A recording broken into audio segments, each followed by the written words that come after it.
Jimi Hendrix is back in the spotlight and everyone's talking about him. After 50 years, Washington State has finally recognized what fans always knew. Hendrix was a musical genius. Something huge is happening on stages across America, with legends coming out of retirement to join the movement. The internet is buzzing about it. Born on November 27, 1942, in Seattle, Hendrix grew up in a chaotic, unstable home. His parents, Al and Lucille, struggled financially and emotionally. By 15, after his mother's death, Hendrix turned to music for comfort, teaching himself to play a broken ukulele he found while helping his father clean a house. His first guitar came soon after, and it became his escape from the turmoil of his youth. By 17, Hendrix dropped out of high school and joined local bands, though money was tight. He often slept in abandoned cars, but his passion for music never faded. In 1961, he was arrested and given a choice: prison or the army. He chose the military, joining the 101st Airborne Division, but his heart was always in music. He played his guitar even during basic training and befriended fellow soldier Billy Cox, with whom he formed the band the King Casuals. After just 13 months, Hendrix was discharged from the Army due to an ankle injury. He and Cox moved to Clarksville, Tennessee, where Hendrix's musical style began to take shape.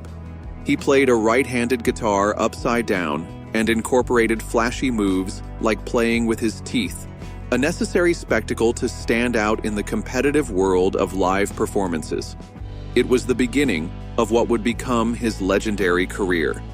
By 1964, Jimi Hendrix felt stuck in a rut. He had spent years backing other artists, following their rules, and living in their shadows. He wanted more control over his music and career, so he left the backup gigs and moved into the Hotel Teresa in Harlem.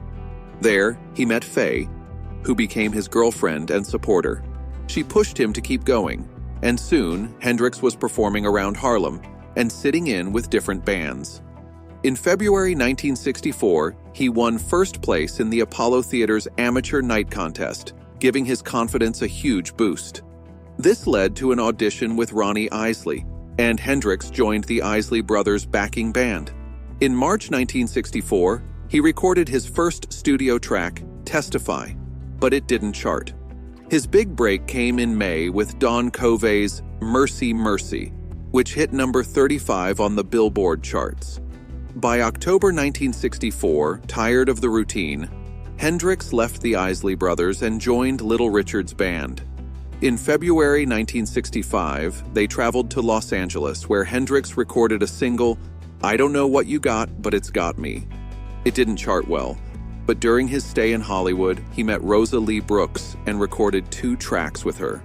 That summer, Hendrix made his first TV appearance on Nashville's Night Train, before parting ways with Little Richard due to creative differences. By July 1965, he signed his first solo recording contract with Sue Records.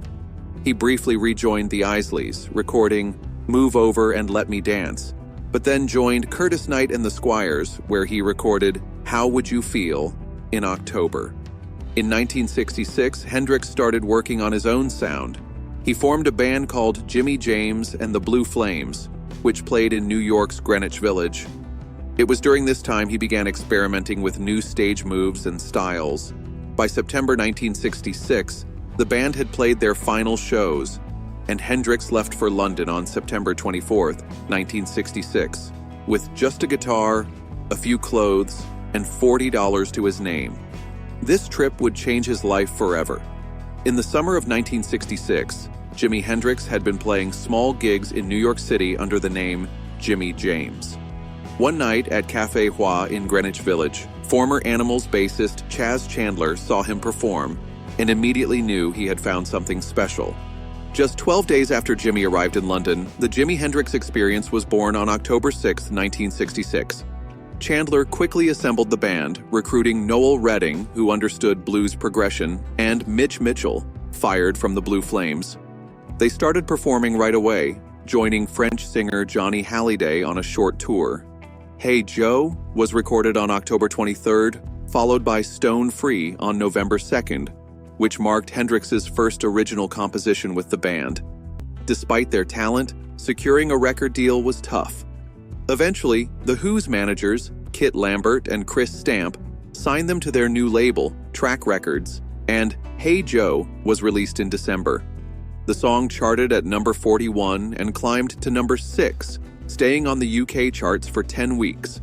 Hendrix also appeared on TV shows like Ready, Steady, Go and Top of the Pops, quickly rising to fame. Chandler knew how to get the right eyes on Hendrix. On October 1st, 1966, just a week after arriving in London, Jimmy jammed with Cream on stage, stunning the crowd. Eric Clapton, shocked by Hendrix's talent, famously told Chandler, "You never told me he was that good." By November, Hendrix was performing in elite clubs like Bag O' Nails, where stars like Paul McCartney, Mick Jagger, and Pete Townshend were in awe of his performance. By then, Hendrix had moved into 34 Montague Square with his girlfriend, Kathy Etchingham. The flat was owned by Ringo Starr. In just 2 months, Chandler turned Hendrix into the most talked-about musician in London. However, their relationship wasn't without tension. During the Hey Joe sessions, Chandler asked Hendrix to turn down his amps, causing a massive outburst from Jimmy, who threatened to return to New York. Chandler calmly called his bluff, putting Jimmy's flight ticket and passport on the mixing desk. Hendrix laughed and, realizing Chandler wouldn't back down, accepted the situation. The real turning point came on June 18, 1967 at the Monterey Pop Festival. By then, Hendrix was a sensation in London, but in the US, few knew his name. That would soon change. At the Monterey Pop Festival in 1967, Jimi Hendrix knew he had to make a statement. The Who had just finished their set by smashing their instruments, and Hendrix wanted to top that. Before he went on stage, he asked for lighter fluid. With Brian Jones introducing him, Hendrix ended his performance of Wild Thing by pouring the fluid over his Stratocaster and setting it on fire. He smashed it 7 times and threw the burning pieces into the crowd, creating one of the most iconic moments in rock history. Photographer Ed Cariff captured the scene, solidifying Hendrix as a star in the US. His debut album, Are You Experienced?, was released in the UK on May 12, 1967, and charted for 33 weeks.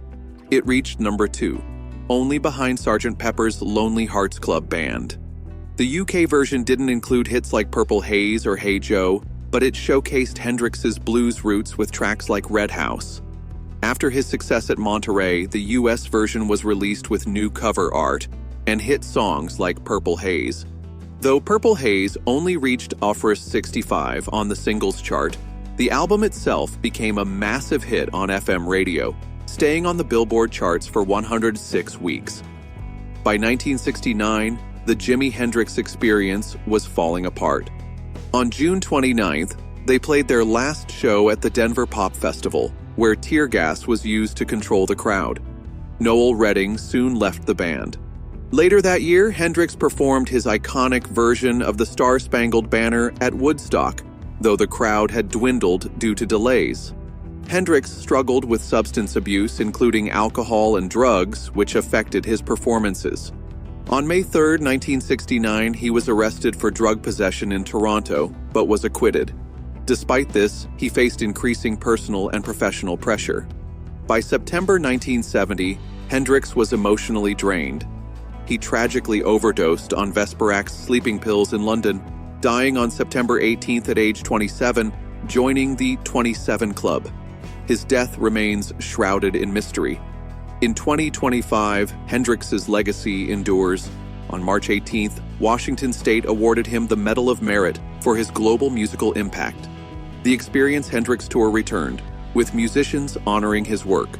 One highlight will be Buddy Guy performing at the final show in Atlanta on April 12th, paying tribute to Hendrix, who considered him an influence. Thanks for watching. Don't forget to like, subscribe, and hit the bell so you never miss an update. Drop your thoughts in the comments. I'd love to hear from you.